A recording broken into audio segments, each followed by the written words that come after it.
Hey everyone, thank you for watching. Today's video I'm excited to do. I'm going to talk to you about 10 products that I'm glad I skipped in 2020 or products that I don't regret not buying. I like to do this as part of my regret series. I will link my playlist down below. I've also done the flip side to this video where I talk about products that I do regret not adding to my collection, but today we're talking about the products that I'm glad I skipped over. I am totally cool not having these in my collection. So let's go ahead and get started.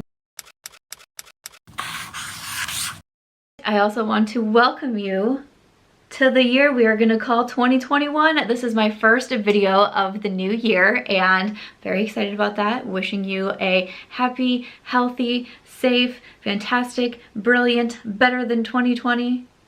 2021. I'm really excited to kick off the new year with one of my regret videos. This is one of my favorite series to do alongside the Will I Buy It, which was fun that the Will I Buy It was the last video that I posted in the year 2020. Now we're starting 2021 with the regret series. I really do want to be more consistent with this series in 2021 than I was in 2020. I'll link my playlist down below, but I talk about products I regret buying, don't regret buying, regret not buying, don't regret not buying, regret not trying sooner. So these are always really fun for me to do. And like I said, I picked out 10 products from the 2020 releases that I am totally cool with not having in my collection. I'm glad that I skipped over them. So thank you so much for clicking on this video and watching my first one of the new year and new beginnings. New beginnings are always a good time. It was also a new beginning are these eyelashes. Okay, so I did film this eye look for my Instagram. I used another eyeshadow palette from Kaleidos makeup. So earlier this week I did post a video here on YouTube testing out Kaleidos makeup for the first time. I have an eyeshadow palette and also a highlight, so I can link that one up in the cards. And I saw a lot of the comments come in saying you wanted to see another look with another one of the palettes because I had 3 of them. So I used the pink one today on my eyes. So this one is going to be going up on my Instagram, and I got some new lashes and these are not what I thought they were going to be. I bought these because I saw them on someone else and then I put them on and I was like, I don't look anything like that girl. So I don't really know. I don't love them, but I figured if I took them off it would just take me more time to fix my eye makeup. So I was like, let's just roll with it. It's fine. But this look will be coming to my Instagram if it's not already up, and that is March Beauty Word. But to jump into the products that I'm glad that I skipped, that I don't regret not buying, I'm gonna scoot over because I'll add in some photos because I don't have these products. The first one that I wanted to mention, you know, I made my list. I've been going through and, you know, writing everything down that I thought I could mention in this video. Then I thought I could narrow it down to the top 10. Then I was like, what to kick it off with? Because when I post YouTube videos, pretty much the first thing that I talk about, that is always the one that gets the most comments. It's just, you know, people are excited to comment. I do it too. I do it all the time when I'm watching other people's videos. The first thing they say, I'm like, I'm gonna leave my comment right now so I don't forget. So I was like, what should I kick it off with? You know what? Let's kick it off with the Becca No Pigment collection. I feel like that seems like a good place to start. What was that again? What was that? Was that just marketing? Was it, I still have not figured out that No Pigment collection, and I'm okay that I don't have it. I'm okay that I skipped out. I mean, I watched videos and a part of me was like, kind of wish that I would have gotten it because a lot of people were getting really good views on that collection because people were like, what is, like, I don't understand, what is this? Is it actually something great? Is it just a gimmick? I don't know. A lot of people got some good views on those videos, and I had a moment where I was like, oh shoot, maybe I should have got it and I could have reviewed it. But you know, at the same time, like, there's so much makeup. I really like to buy products that I'm at least genuinely interested in, even just a little bit, even if it's like, maybe that's not going to be my favorite, but I'm still interested in it. I like the color scheme, I like the brand, I like the formula, I like something about it.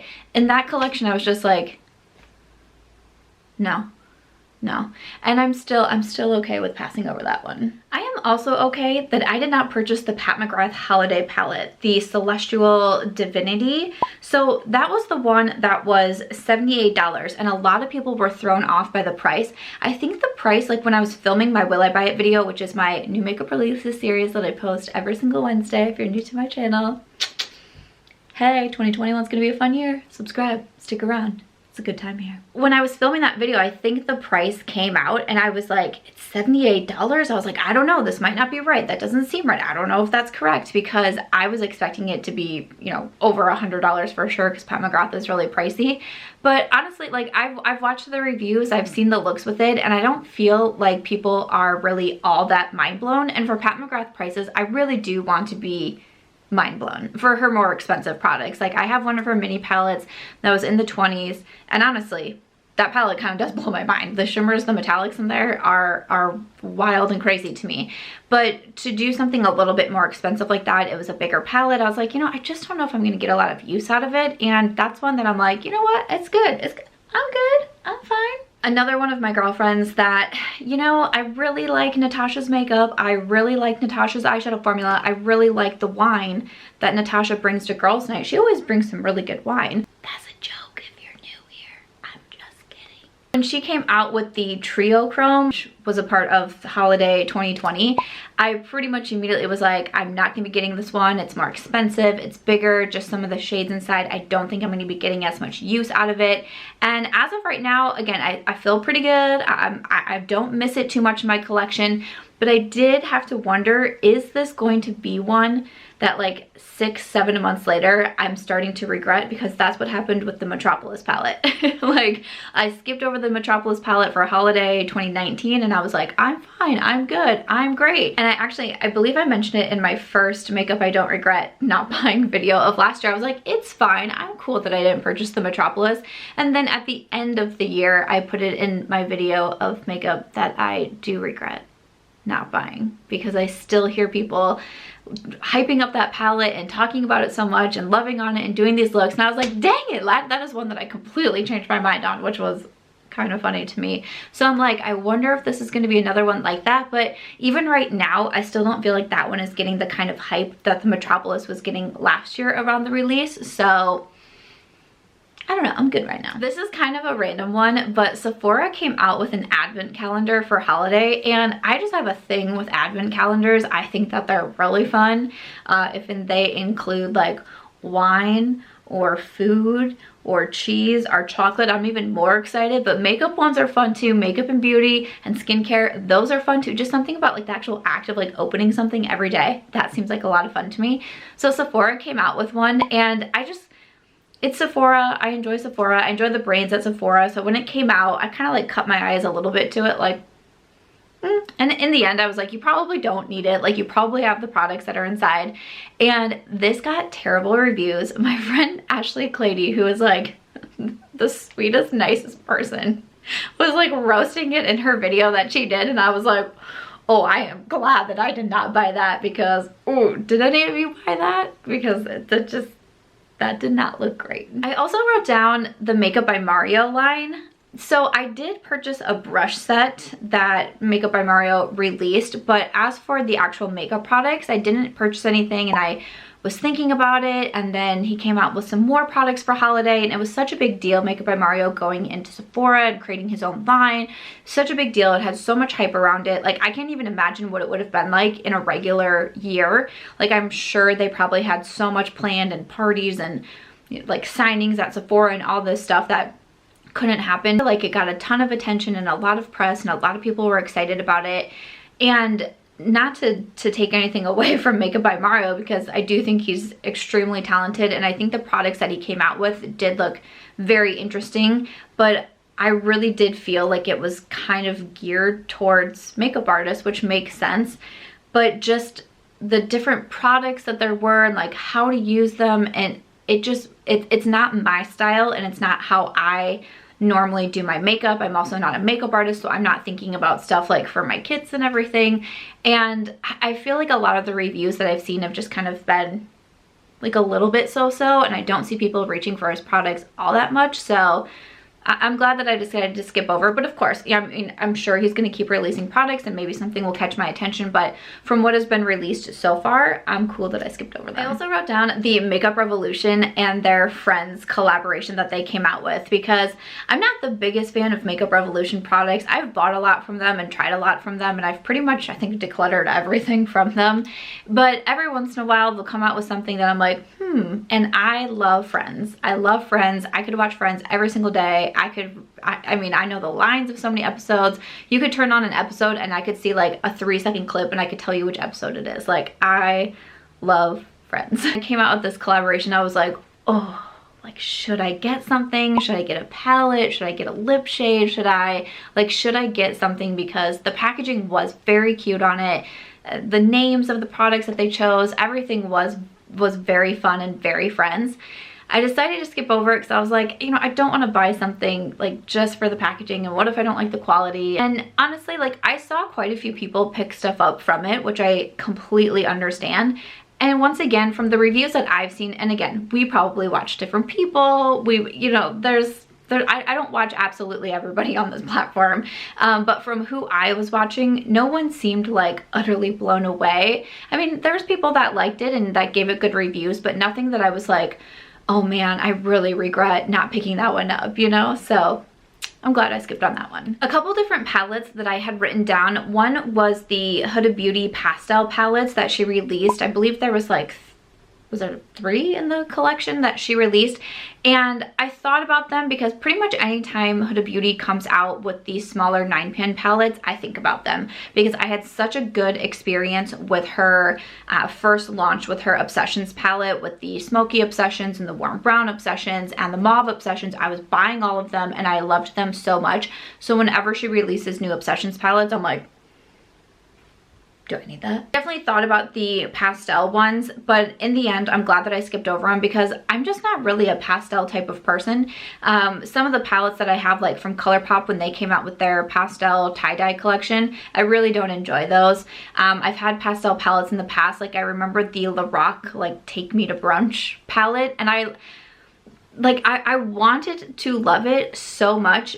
And that one, it wasn't even like a quality thing. It's just, I don't really enjoy pastels. Like, I want something with a little bit more oomph on my eyes. Like, every once in a while, sure, like at the start of spring, it's like, let me throw some pastel on my eyes and like be excited. I don't even know how much snow we got. Our 8 inches of snow is melting. Like, yay. Just not what I'm normally grabbing for. So glad that I passed on those. Some more palettes that I had written down are the ones from Rare Beauty. It's so funny. Whenever I mention not liking Rare Beauty, I'm like I get so scared because people are like, I don't know. I'm trying to think if there's another brand that has people defend it so much. I started a new series on my TikTok, which if you don't follow me, I just changed my name over there to By Samantha March, which that's what I am on Twitter.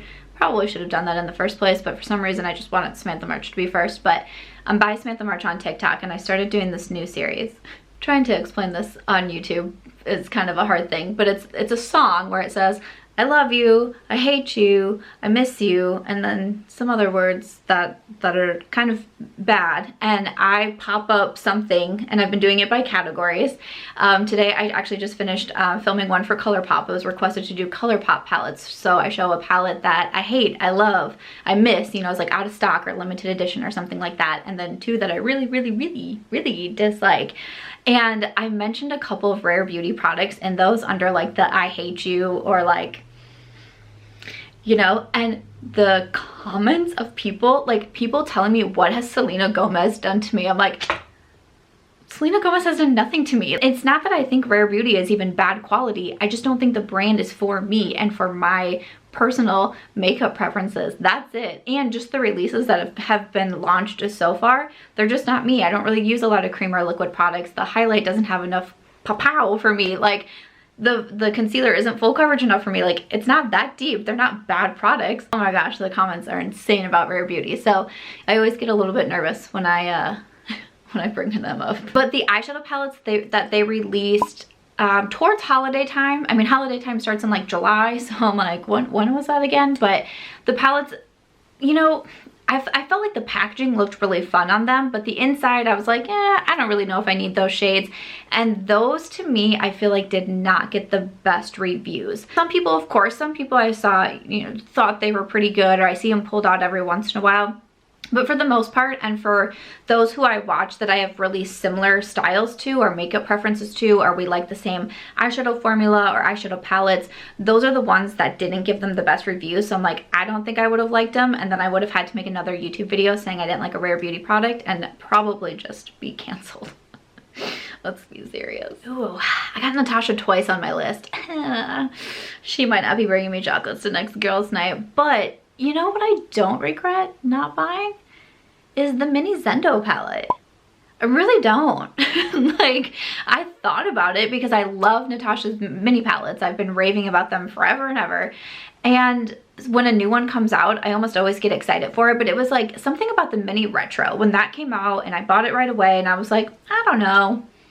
Like, it was fine, but like not my favorite. The mini nudes, mini glam, you know, those I really enjoy. When the mini Zendo released, I kind of had that moment of like, is it going to be like the mini retro again? Like, am I just not going to love it as much? Like, is it really worth it? It's only $25, which $25 for a smaller palette with smaller pans, that is still obviously pricier than, you know, the Wet n Wild like $3.99 10 pans or whatnot. But I really, you know, usually love that formula so much and I use it so much, but I still ended up talking myself out of it, and I'm okay with it. I didn't feel like it had the highest of reviews, and I just feel like it probably would have turned into a mini retro where I just didn't grab it a ton. And the last one that I wanted to mention, it was really hard to narrow it down to 10 because I think I had maybe 16 or 17 on my list, because then I thought, I was like, maybe I could add a few more and go to 20, and I was like, get it together, Samantha, just do 10's good. But you know what I really wanted to mention? Because this release also just made me laugh when I saw it in my Will I Buy It, like my notes that I take. The Maybelline Pouch Foundation. Did anybody buy this? Did anybody buy this foundation? Because I wasn't sure that I got it. And this is kind of like, I mean, I think it's just it was supposed to be like their Fit Me formula, but it was now in this pouch packaging, and I feel like no one really got it. I remember when I put it in the Will I Buy It that week, and people were confused, and we were like, is it really that, like, is it that much better for the environment over the glass bottle? And then like, how, and then I have never seen anyone pull out their Poucha foundation to use it. I've never seen anyone do that, so I'm just curious. Have you seen anyone using it? Did you buy it? What did you think of it? But I'm fine. I'm fine that I decided to pass that one out. That one's just kind of a silly one, but I thought we could end it on kind of a funny note because I like to laugh. I would love to know, what are some products that you skipped over in 2020 and you're like, I am fine, I am good to go. And again, welcome to 2021. I'm so excited. I'm gonna go back to my regular schedule. I upload 4 times a week. So I upload on Wednesdays with my Will I Buy It series. I upload on Fridays, Sundays, and Tuesdays. If you guys haven't seen, I do have a new membership. So there is going to be a member exclusive video every single month. There's also my member exclusive live chat, with every other month being a book club. So if you're interested in anything like that, that link to join will be down below also. And I'm just really excited for a new year to be here. It was fun to kick off 2021 with one of my favorite videos to do, and I hope you had fun watching it. If you did, please make sure to give this one a thumbs up. I hope you also consider subscribing before you go, and I'll see you in my next video. Bye.